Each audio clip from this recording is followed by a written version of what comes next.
ลิ่นตัวนี้ซานหน้าแหลกมาเร็วก็ยังเป็นแล้วดีเจ็ดเก้าเอาอีกอันนึงเอาอีกอัน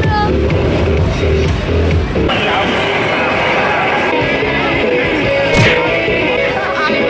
เฟซคงแหลกผิวหากเธอโดนซิ้วเพราะมีมือดีโชว์ไปทั้งที่ดีไร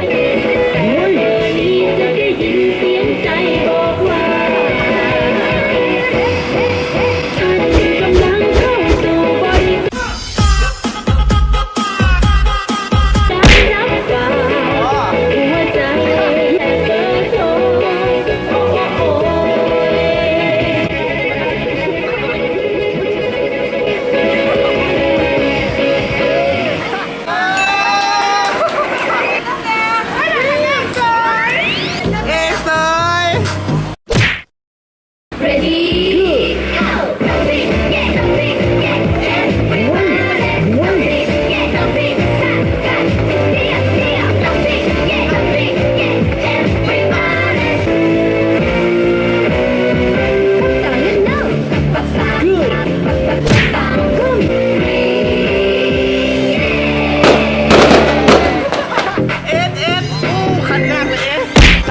มาสเตอร์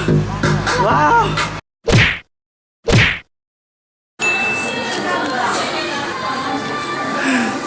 อินมินิสฟรีมีความแบ็คพิงตอนนี้ครับกำลังสิออกไปถนนคนยางกันเนาะมื้อนี้โยหามเบิดว่าสิไปวัดกะบ่ได้ไปซ้ำเซิงไปก่อนตอนนี้กำลังซื้อเพื่อขี่รถไฟกำลังจะไปรถไฟโคตรหลายมันยงตรงตางกำลังสิลงไปเมโทรปิดก่อนแบบนึง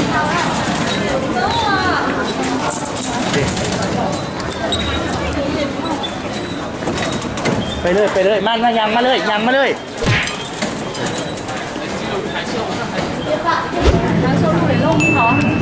ทางรถไฟมีการโฆษณาอยู่ในอีก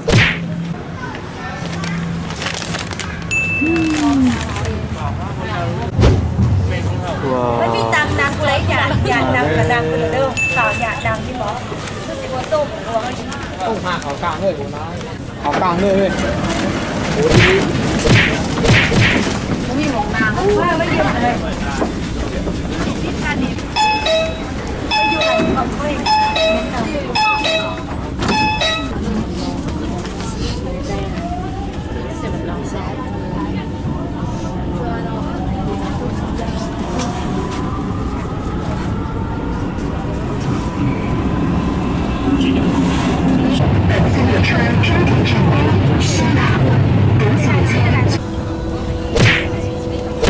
ห้องกันมาโอ้วันหนึ่งเขาเนี่ยมาเฮ็ดกี่แน่นั่นดิก็อย่าเขาห้องหนูเดี๋ยวมันยังขึ้นอีกไปลง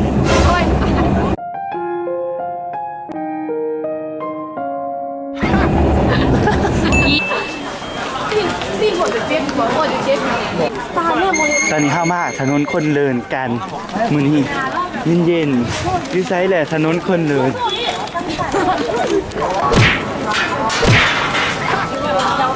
ว้าว不香吗？是来这个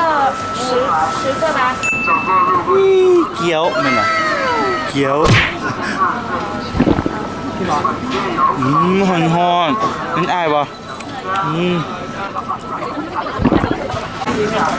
我要这个一个ซิมกัน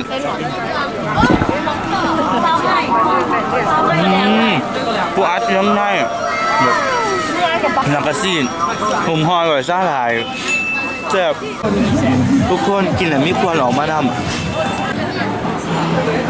รู้เย็นมาก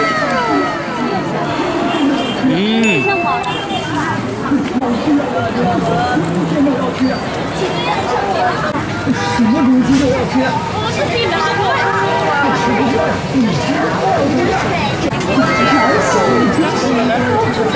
กูส่วนหนามึงเลย ทุ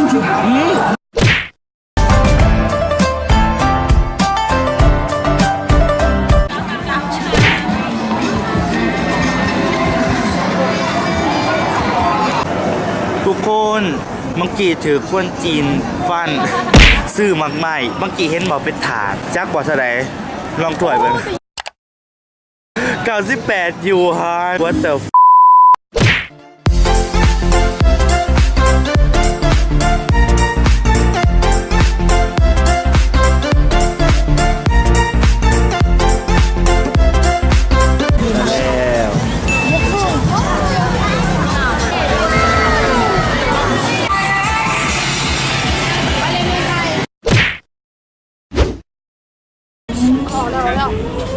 เมื่อก่อนเราแจกเว้ยอะไรบ้างวะ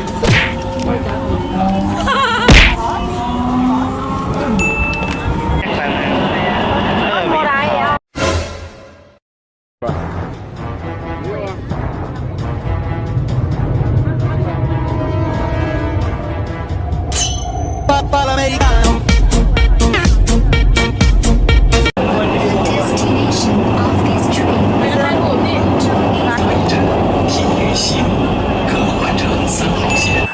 good evening good afternoon ตอน evening เขาว่า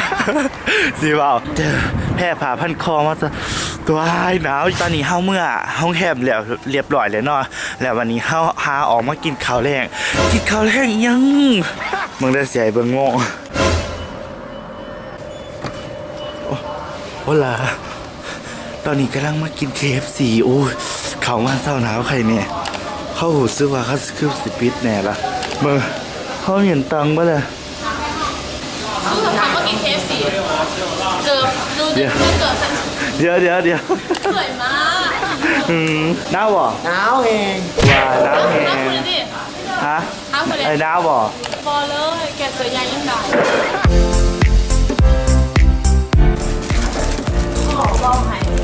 Agora esse an Irish que faz isso também. Ui, você é.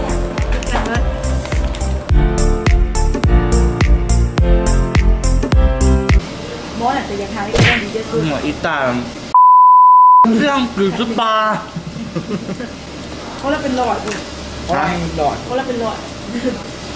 ลกนั่งก่อนเลยเสือโกงไอ้ตาซิ่งออนเลยนะ เขาจะเขาตีเดี๋ยวมันก็ลงไปเลยนะ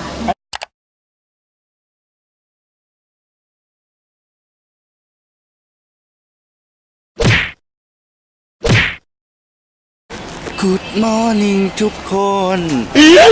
มาเจอกันกับเดย์3มื้อนี้ออกมาหนอกจะมากินข้าวแล้วก็นั่งรถจะไปหุยโจกัน จากกวางโจไปหุยโจใส่เวลาประมาณ3 ชั่วโมงนั่งอยู่หันแหละ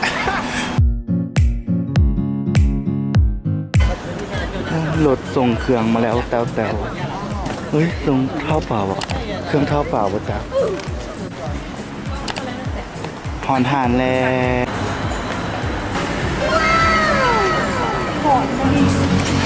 หมูสับ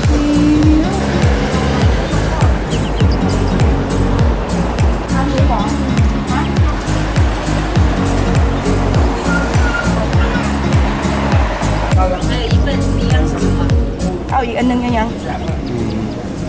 เอายีเห็นแล้วเนี่ยตัวยีบ่ อี